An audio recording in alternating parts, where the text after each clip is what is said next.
Faith, as I have observed it, is not belief without reason, nor is it acceptance without evidence. Faith is a state of mind that may be cultivated deliberately through repeated thought, emotion, and action directed toward a definite purpose. It is not inherited, it is not accidental, it is developed. Most men misunderstand faith because they confuse it with hope. Hope waits, faith acts. Hope desires an outcome, faith expects it, and expectation governs conduct long before results appear. The subconscious mind responds not to logic, but to impression. It accepts as truth that which is repeatedly presented to it with feeling. For this reason, the thoughts a man entertains habitually determine the nature of his conduct, his confidence, and ultimately his circumstances. Autosuggestion is the method by which these impressions are delivered. Every thought that passes through the conscious mind leaves a trace upon the subconscious. Thoughts accompanied by emotion leave the deepest impression. Repetition strengthens the effect. Over time, these impressions form beliefs, and beliefs direct behavior. The individual who understands this principle ceases to regard thought as harmless. He recognizes that thought is causative. It initiates action, attracts circumstance, and shapes opportunity. Faith is the emotionalized form of belief. When belief is combined with emotion, it gains influence over the subconscious mind. The individual who repeatedly affirms his purpose with conviction gradually conditions his subconscious to accept that purpose as inevitable. This process is not instantaneous. The subconscious mind resists unfamiliar ideas. It favors those impressions which are reinforced consistently. For this reason, faith must be cultivated patiently. Doubt may appear, but doubt does not prevent faith unless it is repeatedly entertained. The persistent individual understands this. He does not demand immediate certainty. He builds it. He deliberately feeds his mind with thoughts that support his purpose and withholds attention from thoughts that weaken it. Autosuggestion is not self-deception, it is self-direction. The individual who practices autosuggestion intelligently does not deny reality. He selects which aspects of reality will dominate his thinking. He refuses to dwell upon defeat. He refuses to rehearse fear. He refuses to entertain suggestions of limitation.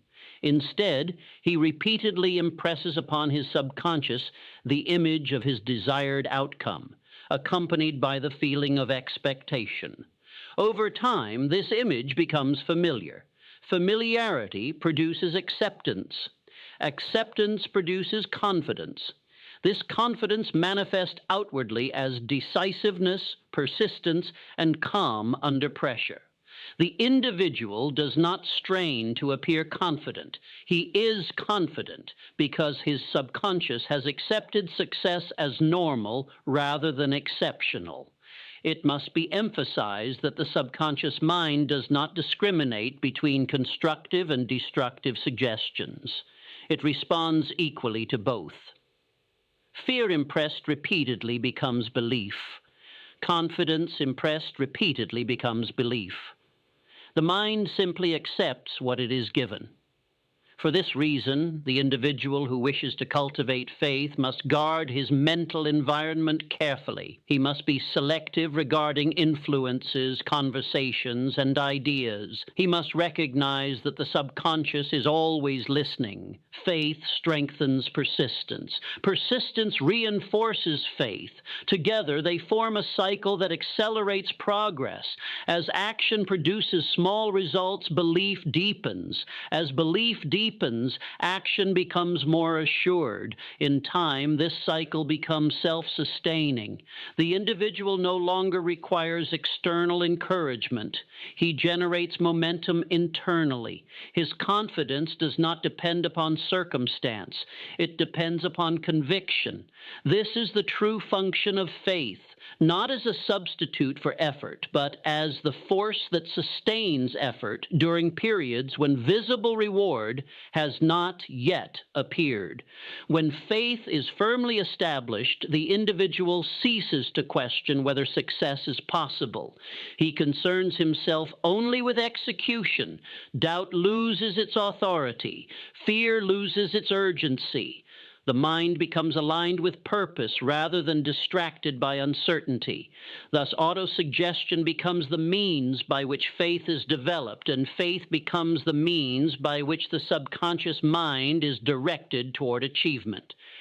The man who understands and applies this principle no longer waits for confidence to appear before acting. He acts with intention, impresses that intention upon his subconscious, and allows confidence to emerge as a consequence. This is not chance, it is law. And when faith governs the subconscious mind, persistence becomes natural, purpose becomes compelling, and success becomes the expected result of sustained action rather than a distant hope. No individual achieves lasting success alone. This is not opinion, it is observation. Every great accomplishment is the result of coordinated effort, directed by a unifying purpose and sustained through cooperation. The force that produces such coordination I have called the mastermind. The mastermind is not merely a group of individuals. It is a harmony of minds engaged in pursuit of a definite purpose. When two or more minds unite in spirit and intention, they generate a power greater than the sum of their individual efforts. Most men misunderstand this principle because they assume cooperation is casual. They believe association alone produces benefit. This assumption is false. The mastermind requires harmony, mutual confidence, and shared direction. Without these elements, a group becomes a collection of conflicting impulses rather than a source of strength. The mastermind operates through alignment. When individuals coordinate their efforts toward a common aim, they eliminate friction. Energy ceases to scatter. Ideas connect. Solutions emerge that would not have appeared in isolation. This phenomenon is not mystical, it is psychological. Minds influence one another through suggestion, reinforcement, and shared expectation. The isolated individual must generate all encouragement internally. The individual operating within a master mind receives reinforcement continuously. When one mind falters, another steadies it. When doubt appears, collective confidence restores balance. In this way, persistence is multiplied. The mastermind also accelerates clarity. Each participant brings a distinct perspective. Ideas are tested, refined, and strengthened through interaction. Weak concepts dissolve quickly. Strong ones endure. This process prevents stagnation and guards against self-deception. It must be emphasized that the mastermind does not function effectively among those who drift. Individuals without definite purpose contribute confusion rather than direction. For this reason, selection is critical. One must associate only with those whose aims are compatible and whose character supports cooperation. Harmony is essential. Where jealousy, suspicion, or selfish ambition exist, the mastermind disintegrates. These emotions interrupt the flow of thought and replace cooperation with competition. The mastermind cannot operate under such conditions. The successful individual understands this and guards his associations carefully. He recognizes that the people with whom he surrounds himself influence his thinking continuously.